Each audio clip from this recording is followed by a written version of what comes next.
കൂട്ടുകാരെ, doctor K ശ്രീകുമാരന്റെ പൂച്ചക്കുറുനാർ എന്ന് പറഞ്ഞ പുസ്തകമാണ് ഞാൻ ഇന്നിവിടെ പരിചയപ്പെടുത്താൻ പോകുന്നത്. മീൻകാരന്റെ ജീവനായിരുന്നു പൂച്ചക്കുറുനാർ. മീൻകാരൻ എപ്പോഴും അവൾക്ക് മീൻ കൊടുക്കുമായിരുന്നു. പൂച്ചക്കുറുനാർ മ്യാവു എന്ന് പറഞ്ഞ് മീൻകാരന്റെ അടുത്ത് ഓടിച്ചെല്ലുമായിരുന്നു. അങ്ങനെ ഒരു നാൾ പൂച്ചക്കുറുനാറിനെ കാണാതായാലോ? എന്തു വലിയ വിഷമമായിരിക്കും ആ മീൻകാരന്. പൂച്ചക്കുറുനാരും മീൻകാരനും തമ്മിലുള്ള ആത്മബന്ധമാണ് ഈ കഥയിൽ പറയുന്നത്.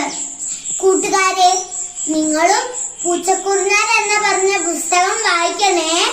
നന്ദി.